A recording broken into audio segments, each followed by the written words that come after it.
Hello friends, welcome back to GK Prince academy.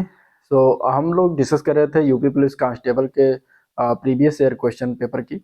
और अगर उसमें हम देखें तो 2019 में जो पेपर 28 जनवरी को हुआ था, फर्स्ट और सेकंड शिफ्ट दोनों का हम देख चुके थे जीके का पोर्शन। आज का ये जो वीडियो होगा इसमें हम 27 जनवरी के 2019 का सेकंड शिफ्ट को पहले हम देखेंगे। इसमें 36 क्वेश्चन जो होगा वो आपका जीएस से होगा। बाकी इसके बाद इसमें आपका जो है 36 क्वेश्चन जो है आपका हिंदी का होने वाला है। ठीक है, तो इस तरीके से लगभग आपके यहाँ पे 72-73 प्लस क्वेश्चन हो जाएंगे। तो दोनों को एक साथ देखेंगे क्या क्या क्वेश्चन इसमें आए हुए हैं।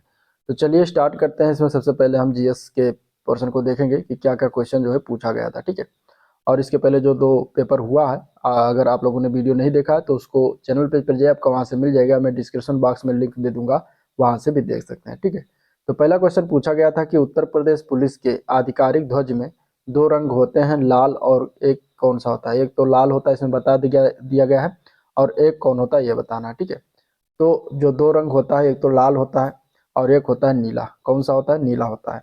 तो आंसर इसका बी आप समझेगा, नीला। ठीक है, उत्तर प्रदेश पुलिस के आधिकारिक ध्वज में लाल और नीला दो रंग होते हैं। अब अगर हम बात करें तो 23 नवंबर को उत्तर प्रदेश पुलिस का झंडा दिवस मनाया जाता है, क्योंकि 23 नवंबर 1952 को ही देश के प्रथम प्रधानमंत्री के द्वारा उत्तर प्रदेश पुलिस और पीएससी को जो है ध्वज प्रदान किया गया था। तो इसीलिए हर वर्ष 23 नवंबर को हम उत्तर प्रदेश पुलिस का झंडा दिवस मनाते हैं। नेक्स्ट क्वेश्चन देखते हैं। तो पूछा गया था कि अमीर खुसरो द्वारा रचित कविता छाप तिलक सब छीनी, ठीक है, ये जो है किस भाषा में लिखा गया है या किस भाषा में है। ठीक है, छाप तिलक सब चीनी ये पुस्तक नहीं है, ये कविता है। ये अमीर खुसरो के द्वारा रचित है, और ये किस भाषा में रचना किया गया था ये बताना है। तो ये जो छाप तिलक सब चीनी कविता है अमीर खुसरो की, ये ब्रज भाषा में रचना किया गया था। तो आंसर सी आप समझेगा, ब्रज भाषा। ठीक है, ब्रज भाषा में रचना किया गया था। अमीर खुसरो को जो है खड़ी बोली का प्रवर्तक माना जाता है। इन्होंने 8 सुल्तानों का जो है शासन देखा था। किसने? अमीर खुसरो ने। तो ये हो जाएगा। नेक्स्ट क्वेश्चन की तरफ बढ़ेंगे। तो वर्ष 2015 में स्वामी रामभद्राचार्य को किस सम्मान से सम्मानित किया गया था?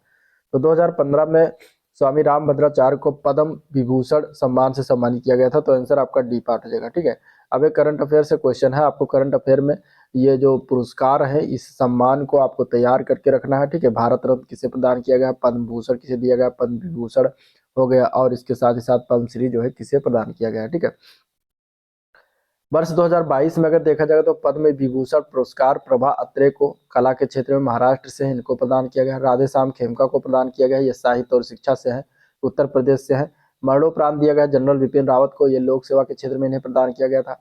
उत्तराखंड तथा उत्तराखंड के ये रहने वाले हैं। और मरणोपरांत कल्याण सिंह को प्रदान किया गया लोक सेवा क्षेत्र में, ये भी उत्तर प्रदेश से संबंधित है। तो इस तरीके से इन लोगों को जो है 2022 का पद्म विभूषण से सम्मानित किया गया था। नेक्स्ट क्वेश्चन देखते हैं। तो जीएसटी निम्न में से किस कर यानी कि राज्य कर को जो है शामिल किया गया था? जीएसटी में निम्नलिखित में से किस कर को जो है राज्य कर के रूप में शामिल किया गया था इसमें? तो इसमें से ऑप्शन क्या हो जाएगा? तो जीएसटी का अगर हम बात करें फुल फॉर्म, तो इसका फुल फॉर्म क्या होता है? तो गुड्स एंड सर्विस टैक्स। अब इसमें शामिल जो किया गया था वो था चुंगी। चुंगी कर जो है ये राज्य से संबंधित चुंगी कर था, जिसको शामिल किया गया था।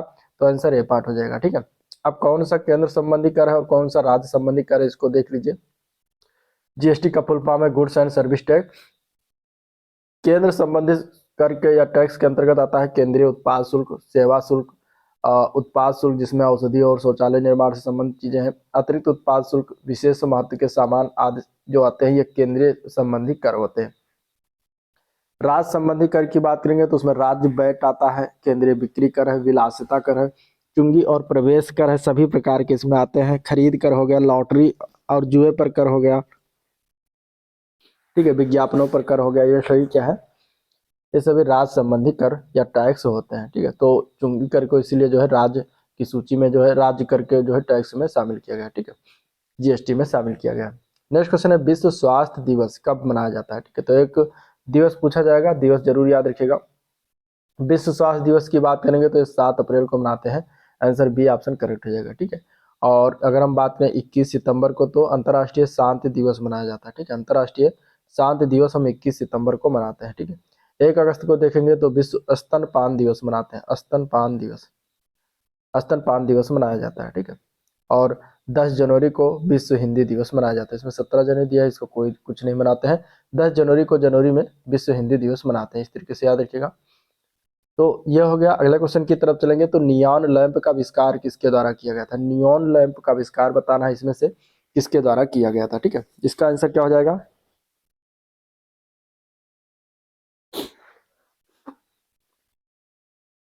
तो इसका आंसर हो जाएगा ए पार्ट, ठीक है। जार्डोस क्लाउड के द्वारा नियॉन लैंप का आविष्कार किया गया था, तो आंसर ए पार्ट करेक्ट हो जाएगा, ठीक है। जार्डोस क्लाउड एक वैज्ञानिक थे, इन्होंने किया था। सैमुअल कोल्ट ने जो है रिवॉल्वर का आविष्कार किया था। मार्टिन कूपर ने 1970 में मोबाइल फोन का आविष्कार किया था। और विलियम कुलियन को जो है प्रथम कृत्रिम प्रशीतन प्रणाली का आविष्कारक माना जाता है। तो ये हो गया। अगले क्वेश्चन की बात करेंगे। तो इनमें से कौन सी एक ऐसी छवि है जो प्रायः फोरम और सामाजिक नेटवर्क में ऑनलाइन व्यक्ति का प्रतिनिधित्व करती है? इनमें से तो वो कौन सी ऐसी छवि होगी? तो वो होगा अवतार। आंसर इसका सी ऑप्शन करेक्ट हो जाएगा, ठीक है। अगले क्वेश्चन की बात करते हैं। तो अंडमान और निकोबार द्वीप समूह पर स्थित इंदिरा पॉइंट निम्नलिखित में से किस निम्नलिखित देशों में से किसके निकटतम है? इनमें से तो इनमें से अगर देखा जाएगा तो इसका आंसर क्या आ जाएगा? तो इसका आंसर जाएगा बी पार्ट। ये मलेशिया के निकट है, आंसर बी पार्ट करेक्ट हो जाएगा, ठीक है। नेक्स्ट क्वेश्चन की बात करेंगे। तो ब्यूनस आयर्स किस देश की राजधानी है? ब्यूनस आयर्स जो है किस देश की राजधानी होती है? तो ये होता है अर्जेंटीना की राजधानी, ठीक है। ब्यूनस आयर्स जो है ये अर्जेंटीना की राजधानी है, तो आंसर इसका सी ऑप्शन करेक्ट हो जाएगा। इसके अलावा अगर हम देखेंगे तो बोलिविया जो है दक्षिण अमेरिका में स्थित एक स्थल रुद्ध देश। स्थल रुद्ध देश मतलब कि जो किसी मतलब कोई उस देश, वो ऐसा देश जो किसी कहीं उसका एक किनारा जो है समुद्र से न लगा हुआ हो, तो उसको स्थल रुद्ध कहते हैं। यानी कि वो चारों ओर किसी स्थल से ही घिरा हुआ हो, स्थल देशों से ही घिरा हुआ हो।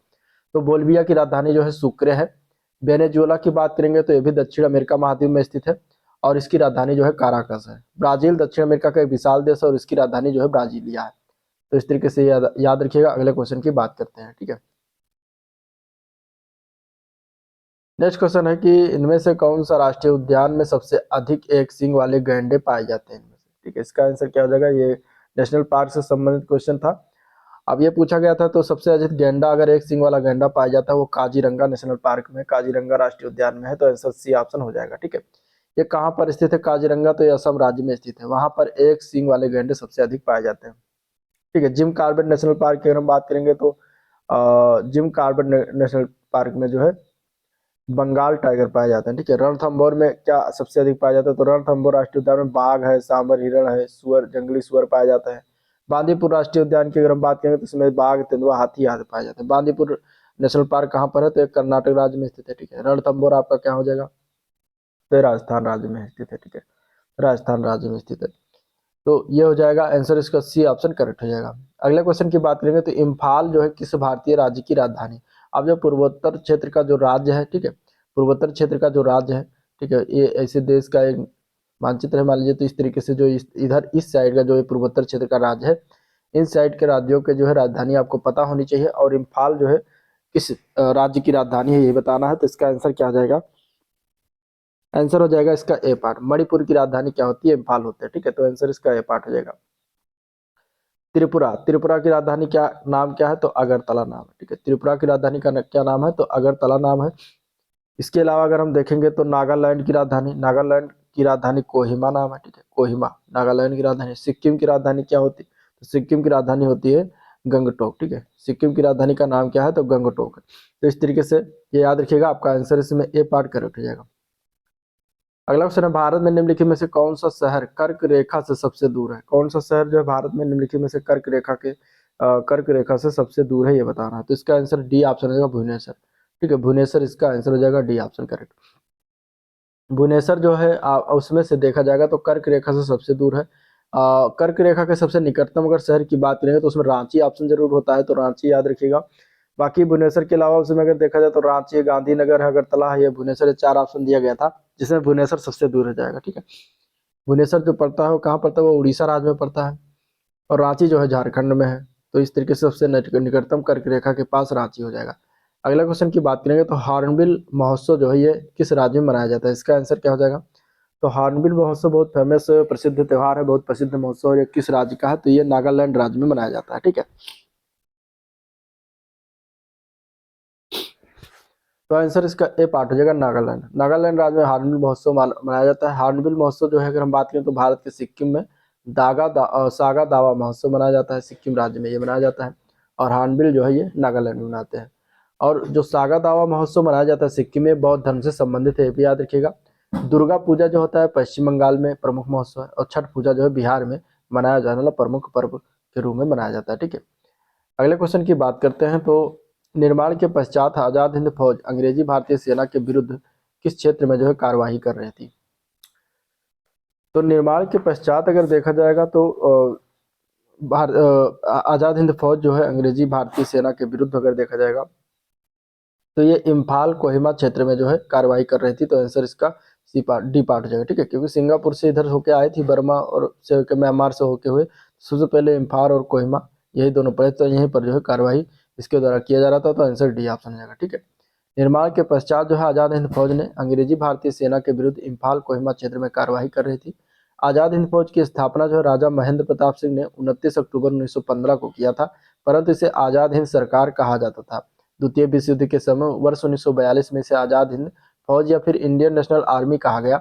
और 5 जुलाई 1943 को नेताजी ने दिल्ली चलो का नारा दिया। नेताजी यानी कि सुभाष चंद्र बोस जी ने, और जापानी सेना के साथ मिलकर ब्रिटिश सेना से बर्मा, इम्फाल और कोहिमा में एक साथ मोर्चा ले लिया था। तो इस तरीके से ये कहानी थी। अगले क्वेश्चन की बात करते हैं। तो महाराष्ट्र में पोला त्योहार किस जानवर की पूजा की जाती है?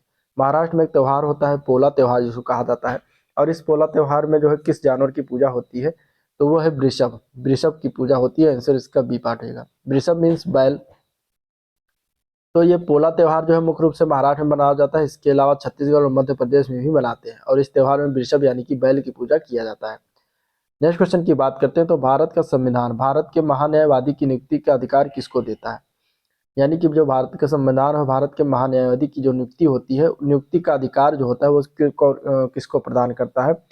तो महान्यायवादी नियुक्त कर सकता है राष्ट्रपति सिर्फ। तो आंसर इसका हो जाएगा बी ऑप्शन, राष्ट्रपति नियुक्त कर सकता है। ठीक है, और ये अनुच्छेद 76 के अनुसार जो है महान्यायवादी की नियुक्ति का अधिकार राष्ट्रपति को प्रदान करता है। ठीक है, और यह जो है राष्ट्रपति के प्रसाद पर्यंत अपने पद पर बना रहता है, मतलब कि जब तक राष्ट्रपति चाहे तब तक बना रहता है। नेक्स्ट क्वेश्चन,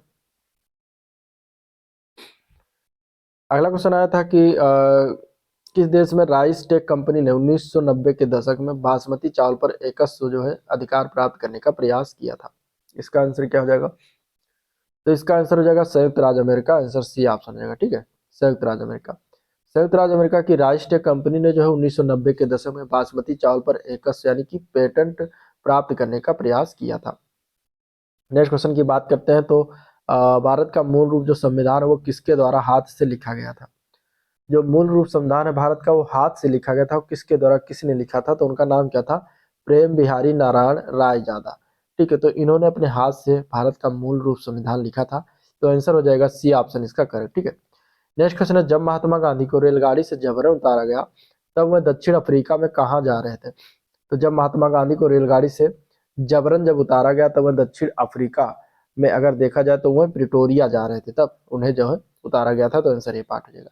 और ये कब हुई थी घटना? तो ये 1893 ईस्वी में हुई थी, और वो महात्मा गांधी जो है डरबन से प्रिटोरिया जा रहे थे। ठीक है, डरबन एक शहर है साउथ अफ्रीका में, और प्रिटोरिया भी एक शहर है। तो डरबन से प्रिटोरिया रेलगाड़ी के माध्यम से जा रहे थे, तो उन्हें सेंट पीटर्सबर्ग के निकट रेलगाड़ी से जबरन जो है उतारा गया था। नेक्स्ट क्वेश्चन है, निम्नलिखित में से नृत्य का कौन सा प्रकार असम से संबंधित है? ठीक है, असम में इसमें से कौन सा नृत्य जो है असम से संबंधित है ये बता रहा है। ठीक है, इसका आंसर क्या हो जाएगा?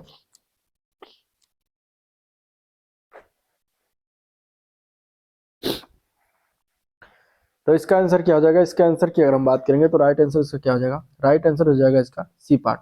क्या हो जाएगा? C part, Bihu. बिहू जो है नृत्य असम से संबंधित है। बाकी नौटंकी जो है ये उत्तर प्रदेश से संबंधित है। कथकली की बात करेंगे तो ये केरल का जो है प्रमुख नृत्य है। ठीक है, केरल का शास्त्रीय नृत्य भी है। गरबा जो है गुजरात राज्य से संबंधित है। तो इस तरीके से आंसर सी ऑप्शन इसका करेक्ट हो जाएगा। अगले क्वेश्चन की तरफ बढ़ते हैं। अगला प्रश्न है, किस योजना के तहत खोले गए सभी बैंक खातों में 5,000 रुपये ओवरड्राफ्ट की सुविधा दी गई है? तो इसमें से अगर देखा जाएगा तो वो योजना थी प्रधानमंत्री जन धन योजना। कौन सी योजना थी?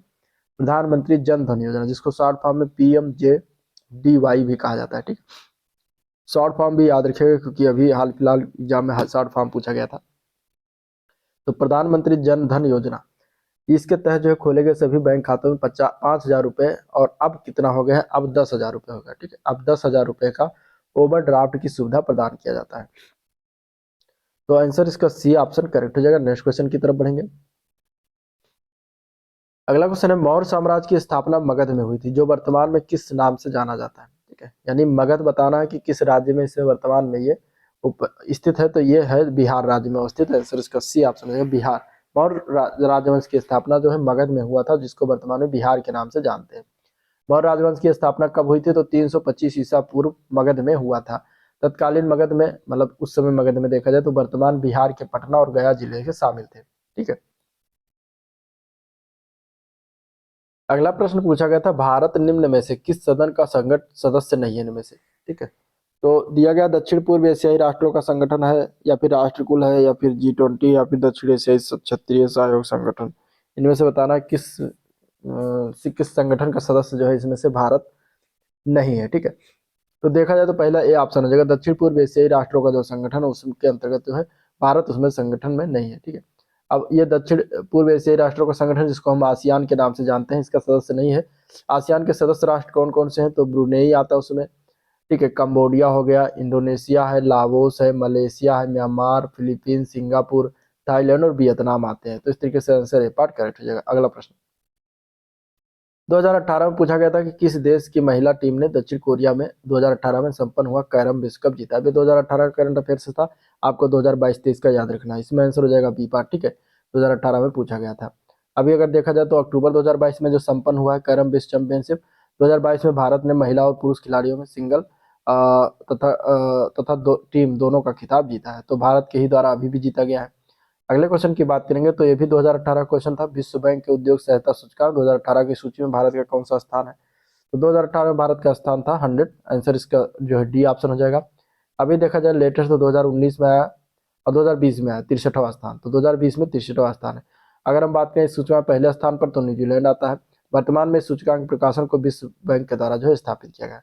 ठीक है, तो इस तरीके से ये भी देखिएगा। नेक्स्ट क्वेश्चन देखते हैं, तो ईस्ट अफ्रीकन कैंपियन भारत में भारतीय सैनिकों के बलिदान के सम्मान में एनडीए के प्रशासनिक मुख्यालय को किस ब्लॉक का नाम दिया गया। ठीक है, तो अगर हम देखा जाए तो उसको दिया गया है सूडान ब्लॉक नाम। ठीक है, तो आंसर सूडान हो जाएगा सी पार्ट। ठीक है, द्वितीय विश्व युद्ध के दौरान ईस्ट अफ्रीकन कैंपेन में भारतीय सैनिकों के बलिदान के सम्मान में एनडीए के प्रशासनिक मुख्यालय को सूडान ब्लॉक नाम दिया गया है। ठीक है, तो इस तरीके से आंसर जो है सूडान हो जाएगा। अगला क्वेश्चन की बात करेंगे, T20 अंतर्राष्ट्रीय क्रिकेट में 51 गेंदों में 103 रन बनाने वाली पहली भारतीय महिला कौन थी। तो पहली भारतीय महिला की अगर हम बात करेंगे तो उनका नाम हो जाएगा हरमनप्रीत कौर, जो अभी वर्तमान में भी वो इंडियन क्रिकेट वुमेन्स की टीम की जो है कैप्टन है। तो आंसर बी पार्ट करेक्ट हो जाएगा। ठीक है, नेक्स्ट क्वेश्चन, निम्नलिखित में से कौन सा अंग अप्रयुक्त या क्षतिग्रस्त बिंबाणु को हटाने में सक्षम है इनमें से। तो कौन सा अंग इसमें से सक्षम है, तो इसका अगर हम आंसर की बात करें तो क्या आंसर हो जाएगा, तो इसका आंसर हो जाएगा तिल्ली। ठीक है, तिल्ली हो जाएगा आंसर इसका सी ऑप्शन, जिसको हम स्प्लीन कहते हैं या फिर प्लीहा कहते हैं। ठीक है, इसी को हम प्लीहा कहते हैं, इसी को तिल्ली कहते हैं, इसी को इंग्लिश में स्प्लीन कहते हैं। एक प्रकार का अंग है जो सभी ऋणधारी प्राणियों में पाया जाता है। ये पुरानी लाल रक्त कोशिकाओं को नष्ट करने का कार्य करता है। यह रक्त निस्यंदक के रूप में भी कार्य करता है, जिससे रक्त में प्रविष्ट जीवाणु छन कर वहीं पृथक हो जाते हैं और डब्ल्यूबीसी के जीवाणु भक्षण द्वारा अंदर ही अंदर नष्ट हो जाते हैं। ठीक है, तो इसका काम यह होता है। अगले क्वेश्चन की तरफ देखते हैं। अगला क्वेश्चन है, मिश्र धातु गुलाब सोने में सोने के अलावा और कौन सा धातु शामिल होता है। तो मिश्र धातु गुलाब सोने में सोने के अलावा अगर देखा जाएगा तो डी पार्ट हो जाएगा तांबा। तांबा होता है आंसर इसका जो है डी पार्ट तांबा हो जाएगा। ठीक है, सोने के अलावा तांबा धातु भी शामिल है। इस प्रकार का स्वर्ण लगभग 14 कैरेट का होता है। नेक्स्ट क्वेश्चन है, मोनोमर कैप्रोलैक्टम का किस बहुलक को जो है प्राप्त करने के लिए जो है बहुलीकरण किया जाता है।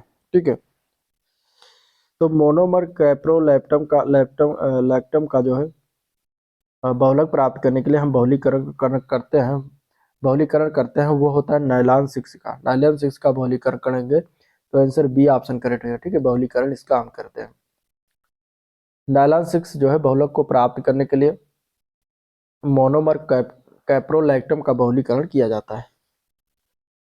नेक्स्ट क्वेश्चन है, शक्ति की भौतिक मात्रा की विमा क्या होगी। ठीक है, शक्ति की विमा यानी पावर की विमा पूछी गई है, तो इसका विमा होता है m⁻1 l स्क्वायर t⁻−3। तो आंसर इसका बी ऑप्शन करेक्ट हो जाएगा। ठीक है, और बल आघूर्ण की विमा क्या होती है, तो m⁻⁻⁴ m की पावर 1 l स्क्वायर t की पावर -2। तो इन दोनों में सिर्फ ये दोनों याद रखिएगा। नेक्स्ट क्वेश्चन देखते हैं। अगला क्वेश्चन है CaSO4 इंटू 2H2O का रासायनिक सूत्र क्या होता है। तो CaSO4 इंटू 2H2O का रासायनिक सूत्र होता है जिप्सम। तो आंसर बी पार्ट हो जाएगा जिप्सम। ठीक है। एप्सम नामक रासायनिक सूत्र जो होता है वो MgSO4 होता है। गंधक का रासायनिक नाम सल्फर है जिसका सूत्र एस होता है। क्वार्ट्ज या स्फटिक एक खनिज है, इसका रासायनिक सूत्र SiO4 होता है। ठीक है। तो इस तरीके से ये हो गया। अगला क्वेश्चन पूछा गया था, मदन मोहन मालवीय प्रौद्योगिकी विश्वविद्यालय में कहाँ पर स्थित है बताना है। तो मदन मोहन मालवीय प्रौद्योगिकी विश्वविद्यालय जो है ये गोरखपुर में स्थित है। आंसर ए पार्ट है गोरखपुर। ठीक है। इसकी स्थापना कब किया गया था। तो स्थापना इसकी हुई थी 1962 में। ठीक है। उत्तर प्रदेश पुलिस के चिन्ह में कौन से जानवर का चित्र है। तो इसका आंसर क्या हो जाएगा। तो उत्तर प्रदेश की पुलिस चिन्ह में अगर देखा जाए तो मछली के जानवर का चिन्ह है। आंसर ए पार्ट करेक्ट है मछली। ठीक है। उत्तर प्रदेश पुलिस के ध्वज में लाल और नीला रंग भी प्रयुक्त हुआ है। अगला क्वेश्चन, उत्तर प्रदेश लोकसभा में कितने सीटों का योगदान करता है। तो लोकसभा में उत्तर प्रदेश की अगर हम बात करेंगे तो टोटल कितनी सीटें जाती हैं। तो 80 सीटें हैं। आंसर इसका हो जाएगा सी ऑप्शन करेक्ट। ठीक है। और राज्यसभा की बात करेगा तो 31 सीटें। राज्यसभा 31 सीटें और लोकसभा में 80 सीटें। अगला क्वेश्चन है, माघ मेला किस दिन से शुरू होता है। ठीक है। माघ मेला की अगर हम बात करेंगे तो ये शुरुआत होता है मकर संक्रांति से। आंसर ए पार्ट हो जाएगा मकर संक्रांति। ठीक है। आंसर क्या हो जाएगा ए part Makar Sankranti. Next question देखते हैं। तो संत कबीर का जन्म और लालन पोषण पालन पोषण जो है किस शहर में हुआ था। तो संत कबीर का जन्म और पालन पोषण जो हुआ था वो वाराणसी में हुआ था। तो आंसर सी ऑप्शन करेक्ट है वाराणसी। ठीक है। कब जन्म हुआ था। तो 1440 ईस्वी में हुआ था वाराणसी में। और इनका पालन पोषण जो है नीरू तथा नीमा नामक जो है जुलाहा दंपति ने किया था। नेक्स्ट क्वेश्चन देखते हैं। तो लखनऊ घराने की नींव जो है उस्ताद किसके द्वारा रखी गई थी। तो लखनऊ घराने की नींव जो है ये बख्शू खां उस्ताद बख्शू खां के द्वारा जो है रखा गया था। तो आंसर इसका क्या हो जाएगा बख्शू खां। ठीक है। आंसर बी पार्ट करेक्ट हो जाएगा। तो इसका आंसर हो जाएगा बी पार्ट बख्शू खां। ठीक है। लखनऊ घराने की नींव जो है उस्ताद मोदू और बख्शू खां के द्वारा रखा गया था। तो ये हो गया 38 क्वेश्चन। अब हम हिंदी के देखेंगे कितने मतलब हिंदी के जितने भी क्वेश्चन आए थे उनको हम देखेंगे कि क्या क्या पूछा गया था।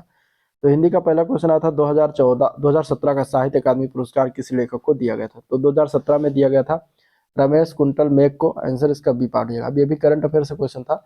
अभी 2022 का अगर देखा जाएगा तो हिंदी भाषा का साहित्य अकादमी पुरस्कार जो है बद्री नारायण को उनके काव्य संग्रह जो है तुमड़ी के शब्द के लिए प्रदान किया गया है। तो ये हो जाएगा। नेक्स्ट क्वेश्चन जो आया था तो ये 115 से लेकर 119 तक ये गद्यांश से आया है और गद्यांश को आप लोग पढ़िएगा और गद्यांश से जो क्वेश्चन पूछा गया था उसको हम देखते हैं। ठीक है। तो पहला क्वेश्चन गद्यांश से कुछ इस तरीके से बना था कि खेलों की दुनिया किसकी चपेट में आ गई है। तो आप जब गद्यांश को पढ़ेंगे तो आपको इसको पता चलेगा कि खेलों की दुनिया जो है ये व्यवसायीकरण के चपेट में आ गई है। आंसर सी ऑप्शन करेक्ट हो जाएगा। ठीक है। अगला क्वेश्चन है, खेल की अर्थव्यवस्था को बढ़ावा किससे मिला। तो जब आप पढ़ेंगे क्वेश्चन को तो आंसर निकल के आएगा उद्योग से मिला। नेक्स्ट क्वेश्चन है, बाजार का खेलों पर होने वाले प्रभाव और असर किस पर दिखाई दे रहा है। तो बाजार का खेलों पर होने वाले प्रभाव का असर और किस पर दिखाई दे रहा है। तो अगर हम देखा जाएगा तो आम लोगों पर भी इसको दिखाई दे रहा है। तो आंसर सी पार्ट हो जाएगा। ठीक है। नेक्स्ट क्वेश्चन है भी गद्यांश से है 119 तक है। तो खेल प्रतिस्पर्धाओं का किसके बजट पर असर हो रहा है। तो इसका आंसर क्या हो जाएगा। तो आप जब पढ़ेंगे गद्यांश को तो ए पार्ट हो जाएगा बहुराष्ट्रीय कंपनियों पर असर हो रहा है। ठीक है। अगला प्रश्न है, विभिन्न प्रायोजकों से किसकी संयुक्त आमदनी में इजाफा हुआ है। ठीक है। तो गद्यांश को पढ़िएगा इसके आंसर फिर निकाल के आएगा ए पार्ट आयोजकों को। ठीक है। किसकी आमदनी संयुक्त आमदनी में इजाफा हुआ। तो आयोजकों के आमदनी में इजाफा हुआ है। आंसर इसका ए पार्ट करेक्ट हो जाएगा। नेक्स्ट क्वेश्चन है, 4 विकल्प दिए गए हैं उसमें से बताना है अलंकार का सबसे अच्छा कौन सा विकल्प है। जैसे कि तरन तनुजा तर तमाल तरुअर बहुछाय, इसमें बताया कौन सा अलंकार है। ठीक है। तो अलंकार की बात करेंगे तो इसका आंसर क्या हो जाएगा। तो इसका आंसर होगा अनुप्रास अलंकार। आंसर क्या हो जाएगा ए पार्ट अनुप्रास अलंकार। इसमें अनुप्रास अलंकार है क्यों, क्योंकि इस पंक्ति में अगर देखा जाए तो ता जो वर्ण है ये 5 बार आया है। ठीक है। तरन तरुजा तट तमाल तरुअर बहुछाय। तो इसमें क्या हो जाएगा कि इसका जो परिभाषा होता है अनुप्रास अलंकार का वो होता है कि जहां पर कोई वर्ण एक से अधिक बार आता है वहां पर अनुप्रास अलंकार हो जाता है। तो यहाँ पे ता वर्ण की आवृत्ति बार बार हुई है यानी 5 बार हुआ है। तो ये इसमें इसी प्रकार जो है अनुप्रास अलंकार का जो उदाहरण हो जाएगा। ठीक है। तो जब आप अलंकारों में क्या है कि आपको इनका परिभाषा जानना जरूरी है क्योंकि परिभाषा ही आएगा तभी आप अलंकार को जो है निकाल पाएंगे कि कौन सा अलंकार इसमें कहा जा रहा है, किस अलंकार के बारे में बातें कही जा रही है। ठीक है। तो अलंकार की परिभाषा पढ़िए, इसके बाद उसका जो उदाहरण है एक उदाहरण से उसको समझिए। नेक्स्ट क्वेश्चन, निम्नलिखित में से 4 विकल्पों में से उस सही विकल्प का चयन करें जो रेखांकित शब्दों का सही अव्यय का भेद बताता हो। यानी कि जैसे आज दिन भर वर्षा होती है, अब जिन दिन भर है इस पर रेखांकित किया हुआ है, तो दिन भर जो है रेखांकित है, तो दिन भर किस प्रकार का अव्यय हो जाएगा ये बताना है। ठीक है, तो इसमें दिन भर की अगर हम बात करेंगे तो ये क्रिया विशेषण अव्यय होगा। आंसर इसका जो होगा वो ए पार्ट करेक्ट हो जाएगा। ठीक है, आंसर इसका ए पार्ट करेक्ट हो जाएगा। आंसर क्या हो जाएगा इसका, ए पार्ट करेक्ट हो जाएगा। आंसर इसका ए पार्ट करेक्ट हो जाएगा। ठीक है, क्रिया विशेषण अव्यय दिन भर होता है। अब क्रिया विशेषण अव्यय किसे कहते हैं, तो जिस शब्द से क्रिया विशेषण या दूसरे क्रिया विशेषण की विशेषता प्रकट हो उसे क्रिया विशेषण कहते हैं। और यहाँ पे दिन भर से क्रिया विशेषण का जो विशेषता प्रकट हो रही है, तो इस तरीके से आंसर आपका इसमें दिन भर जो हो जाएगा, किस प्रकार का अव्यय होगा, क्रिया विशेषण अव्यय। ठीक है, नेक्स्ट क्वेश्चन बताना कि जो अशुद्ध वाक्य के शुद्ध रूप का सबसे अच्छा विकल्प आप नानी के घर जाओ। ठीक है, तो इसमें से अशुद्ध वाक्य के शुद्ध रूप का सबसे अच्छा विकल्प क्या हो जाएगा, आप नानी के घर जाओ। इसका शुद्ध वाक्य क्या हो जाएगा, तो शुद्ध वाक्य इसका हो जाएगा आप नानी के घर जाइए। ठीक है, तो आंसर इसका क्या हो जाएगा, ए पार्ट हो जाएगा, ये शुद्ध रूप से लिखा हुआ है। नेक्स्ट क्वेश्चन, एक छंद में कितने चरण होते हैं, तो छंद की अगर हम बात करेंगे तो इसमें 4 चरण होता है। ठीक है, तो आंसर इसका हो जाएगा ए पार्ट, 4 चरण होते हैं। ठीक है, एक छंद में जो होता है 4 चरण होते हैं, और प्रत्येक चरण में जो अगर देखा जाए तो वर्ण या मात्राओं की संख्या क्रमानुसार नियोजित रहती है। एक छंद में 4 से अधिक चरण भी हो सकते हैं, किंतु सामान्यतः 4 ही होते हैं। चरण 2 प्रकार के हो सकते हैं, एक सम चरण होता है और एक विषम चरण होता है। ठीक है, नेक्स्ट क्वेश्चन, निम्नलिखित में से 4 विकल्पों में से उस विकल्प का चयन करना जो मुहावरे का सही अर्थ बताता हूँ। गीदड़ भभकी, गीदड़ भभकी का अर्थ सही अर्थ क्या होगा ये बताना। तो गीदड़ भभकी का अर्थ होता है कोरी धमकी। ठीक है, इसका अर्थ क्या हो जाएगा, कोरी धमकी, मतलब खोखली धमकी जिसको कह सकते हैं। तो आंसर इसका ए पार्ट करेक्ट हो जाएगा। अगला क्वेश्चन, रस का संबंध किस धातु से माना जाता है, तो रस का संबंध अगर देखा जाए धातु पूछा गया तो धातु इसमें से देखा जाएगा तो आंसर हो जाएगा ए पार्ट, श्र धातु से माना जाता है, आंसर ए पार्ट हो जाएगा। ठीक है, जिसका अर्थ क्या होता है, जो बहता है। ठीक है, श्र का क्या अर्थ होता है, जो बहता हो। दूसरे शब्दों में जो भाव रूप में हृदय में बहता है उसे रस कहा जाता है। तो इस तरीके से इसका श्र धातु से माना जाता है, आंसर इसका श्र धातु हो जाएगा, याद रखिएगा। नेक्स्ट क्वेश्चन, निम्न के 4 विकल्पों में से बताना है कि उस विकल्प का चयन करना है जो वाक्य परिवर्तन वाला सही विकल्प, जैसे कि हाथी ने केला खाया, इसमें कर्मवाच्य इसको हमें बताना है, इसको कर्मवाच्य में बताना है। ठीक है, हाथी ने केला खाया, कर्मवाच्य में क्या हो जाएगा ये वाक्य, तो जब कर्मवाच्य हो जाएगा तो उसमें क्या होता है कि जो काम होता है वो कर्म के द्वारा किया जाता है, तो इसमें हो जाएगा हाथी द्वारा केला खाया गया, तो ये इसका हो जाएगा कर्मवाच्य। ठीक है, कर्मवाच्य में इसका सही परिवर्तन क्या हो जाएगा, सी पार्ट हो जाएगा। ठीक है, हाथी द्वारा केला खाया गया। अब क्रिया का वह रूपांतर जिसे वाक्य में कर्म की प्रधानता हो जाए वहां पे कर्मवाच्य हो जाता है, और हाथी ने केला खाया इसमें कृतवाच्य हो जाएगा, लेकिन हाथी द्वारा केला खाया इसमें क्या हो जाएगा, कर्मवाच्य हो जाएगा। नेक्स्ट क्वेश्चन, इनमें से किस चिन्ह का अर्थ है आधा रुकना। ठीक है, आधा रुकने का इसमें से कौन सा अर्थ दर्शाएगा, तो वो दर्शाता है एक बिंदु उसके नीचे जो कामा होता है, ये क्या होता है, ये इसका मतलब हो गया आधा रुकना है, यानी कि अर्ध विराम जिसको कहते हैं शॉर्ट फॉर्म में, अर्ध विराम, तो ये अर्ध विराम का ये चिन्ह होता है। ठीक है, ये जो है एक कामा लगा हुआ है, ये अल्प विराम का चिन्ह है, ये पूर्ण विराम का चिन्ह है, और डी पार्ट में ये जो है विस्मयादि बोधक चकत चिन्ह है। ठीक है, नेक्स्ट क्वेश्चन, निम्नलिखित 4 विकल्पों में से सही समास बताना है। ठीक है, समास बताना है, दशानन, दशानन। अब इसका अगर हम विग्रह करेंगे समास विग्रह, तो इसका विग्रह क्या हो जाएगा, 10 है आनंद जिसके, दशानन। ठीक है, 10 है आनंद जिसके, तो आंसर इसका ए पार्ट हो जाएगा, दशानन का 10 है आनंद जिसके। ठीक है, और ये किस प्रकार का समास है, तो ये बहुव्रीहि समास है। बहुव्रीहि समास क्या होता है कि जब समास में आए पदों को छोड़कर जब किसी अन्य पदार्थ की प्रधानता हो तो वहां पे बहुव्रीहि समास होता है। तो जो दशानन में बहुव्रीहि समास होता है, क्योंकि तीसरा अर्थ दशानन का क्या निकल रहा है, निकल रहा है जो है रावण से। ठीक है, नेक्स्ट क्वेश्चन है, 4 विकल्प दिए गए उनमें से उस विकल्प का चयन करना जो शब्द या वाक्य का सबसे अच्छा एक शब्द विकल्प है जो किसी भी स्थिति में टाला ना जा सके। इसको भी बताना, जो किसी भी स्थिति में टाला ना जा सके इसको हम एक शब्द में क्या कहते हैं, तो इसको हम कहते हैं अनिवार्य। क्या कहते हैं, अनिवार्य कहेंगे, आंसर सी ऑप्शन करेक्ट हो जाएगा। ठीक है, और जो नहीं हो सकता उसके लिए एक शब्द है असंभव, और पूरे जीवन के लिए एक शब्द होता है आजीवन। ठीक है, तो ये याद रखिएगा। अगले क्वेश्चन की तरफ बढ़ते हैं, अनेकार्थी शब्द बताना है। अरुण का अनेकार्थी बताना, अरुण का अनेकार्थी क्या हो जाएगा, अरुण का अनेकार्थी होता है, अरुण का एक अनेकार्थी होता है सूर, तो आंसर इसका ए पार्ट करेक्ट हो जाएगा, सूर। ठीक है, सूर क्या हो जाएगा, अरुण का अनेकार्थी होता है। अरुण का अनेकार्थी शब्द, अरुण के अगर हम अर्थ की बात करें तो लाल भी होता है, सूर होता है, सूर का सारथी आदि होता है, ठीक है। तो इस तरीके से हो जाएगा। नेक्स्ट क्वेश्चन देखते हैं। तो अधिकरण कारक इनमें से विभक्ति पहचान करना है। अधिकरण कारक की विभक्ति बताना है, बताना है क्या हो जाएगा। तो अधिकरण कारक की विभक्ति क्या होती है, में पर। क्या होती है, में पर होती है। आंसर इसका डी ऑप्शन करेक्ट है, में पर, ठीक है। संबंध कारक की विभक्ति क्या होती है, का, की, के, रा, री, रे। करण कारक की विभक्ति होती है इससे, द्वारा। अपादान कारक की विभक्ति होती है इससे, लेकिन अलगाव के अर्थ में होगा। और संबोधन कारक की विभक्ति होती है हेयर, ठीक है। कर्ता की, ने, कर्म की, को, कर्ता ने कर्म को। तो इस तरीके से याद रखिएगा। नेक्स्ट क्वेश्चन, उस विकल्प का सही चयन करने जो सही बताता हो। जैसे कौन सा पुरुषवाचक सर्वनाम का भेद नहीं है इनमें से। तो पुरुषवाचक सर्वनाम की अगर बात करेगा तो उसमें अगर देखा जाएगा तो अति उत्तम नहीं होता, ठीक है।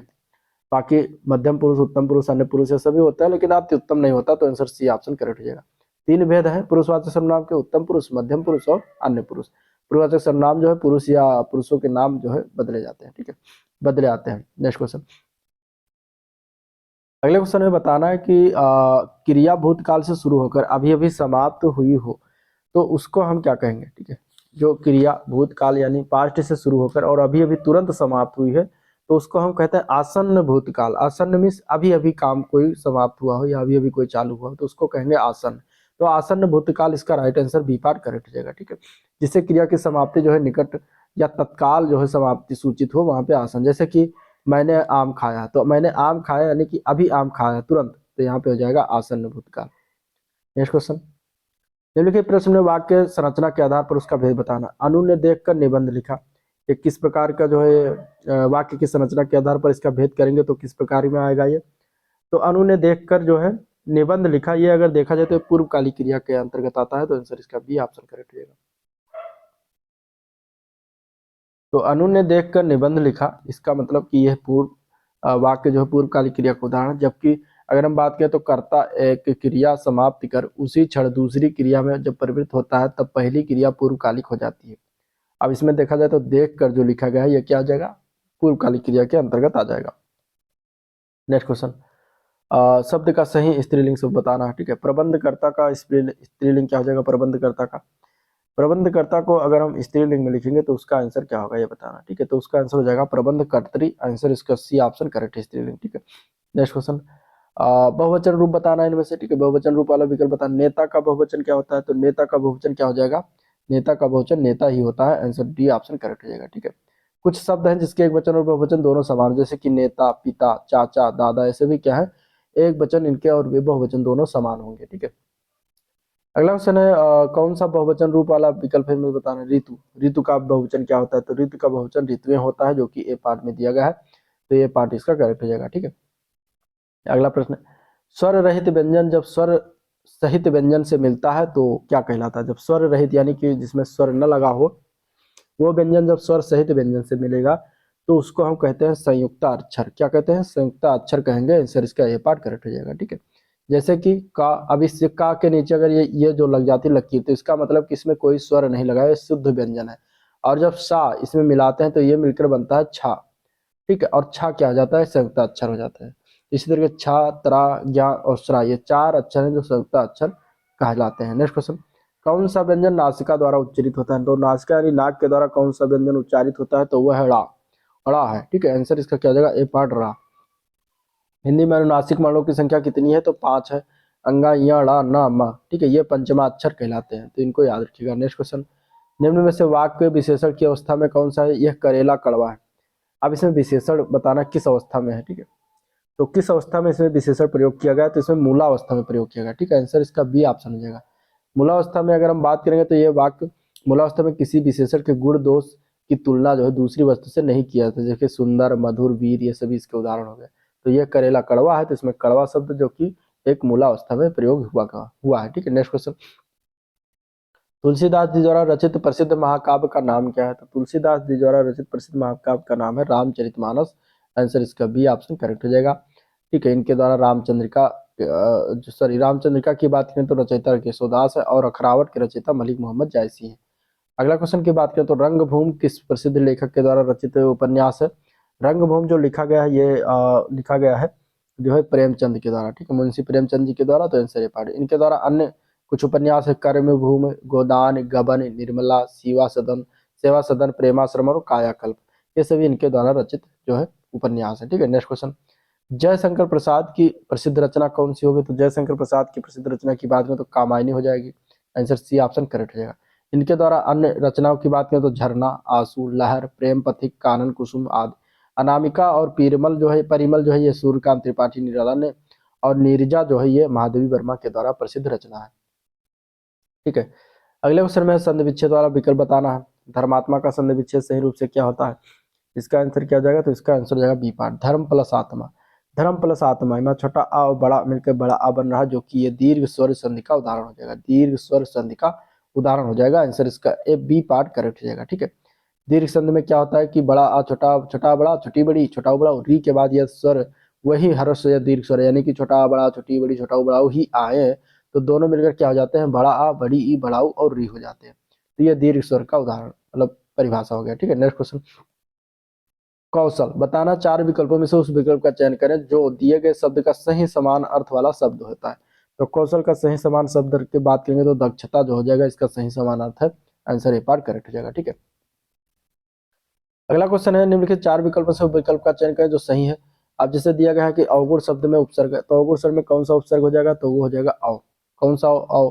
तो अव जो है अवगुण में उपसर्ग अव लगा है। अव का अर्थ अव उपसर्ग का अर्थ होता है हीनता, पतन या फिर अनादर से होता है। ठीक है, जैसे कि अवनत हो गया, इससे बना हुआ अन्य शब्द अवसान है, अवज्ञा है, अवशेष है, सब हो गया। नेक्स्ट क्वेश्चन, तद्भव रूप बताना है, ग्राम का तद्भव रूप। तो ग्राम का तद्भव रूप क्या होता है? गांव का हो जाएगा गांव। आंसर इसका बी पार्ट करेक्ट हो जाएगा। ठीक है, खेत का तद्भव, जो अगर हम बात करें खेत शब्द क्या है? तद्भव है, लेकिन इसका अगर हम तत्सम बात करें तो क्षेत्र होता है। ठीक है, क्षेत्र। नेक्स्ट क्वेश्चन है, निम्नलिखित से उस विकल्प का चयन करें जो प्रत्यय से नहीं बना। इनमें से किसमें प्रत्यय नहीं लगा हुआ ये बताना है।